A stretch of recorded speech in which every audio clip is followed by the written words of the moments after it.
पूरा भारत जानता है देश की आजादी के आंदोलन में लौह पुरुष सरदार वल्लभ भाई पटेल जी ने अग्रिम पंक्ति में खड़े होकर के देश की आजादी के आंदोलन को एक नई दिशा देने के लिए उस समय के नेतृत्व के साथ मिलकर के बढ़ चढ़ करके भाग लिया। तो गुजरात के आणंद के पास एक छोटे से गांव में पैदा हुए। एक सामान्य किसान परिवार में जन्म लेने, प्रारंभिक शिक्षा ही भी मां के सानिध्य में ही घर पर ही संपन्न करने के उपरांत उच्च शिक्षा के लिए वे इंग्लैंड गए। वहां से लॉ की उच्च शिक्षा प्राप्त करने के उपरांत भारत आए, लेकिन देश के अंदर आजादी का आंदोलन उस समय चरम की ओर बढ़ रहा था।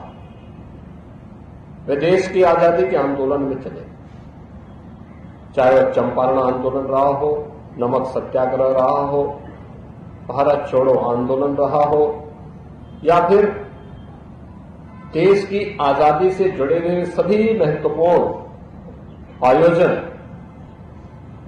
उन आंदोलनों में बढ़ चढ़कर के भाग लेकर के भारत छोड़ो आंदोलन के दौरान उन्हें जेल की यातना भी झेलनी पड़ी थी। उन्होंने एक और देश की आजादी के इस आंदोलन के साथ बढ़ चढ़कर के भाग लिया, दूसरी तरफ अन्नदाता किसानों की समृद्धि के लिए, उनके उत्थान के लिए अनेक प्रकार के अभियान भी, जन जागरण के अभियान भी उस दौरान उन्होंने चलाए।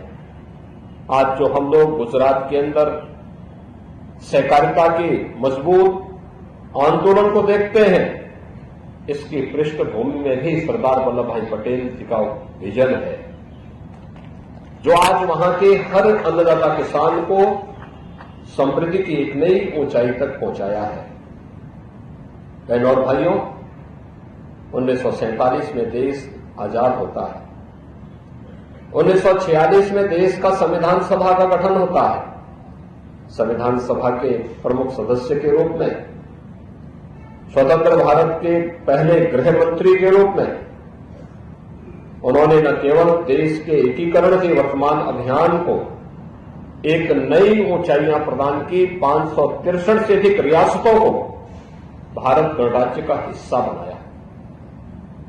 आज जो भारत हम देख रहे हैं, यह सरदार वल्लभ भाई पटेल की ही सूझबूझ का परिणाम है।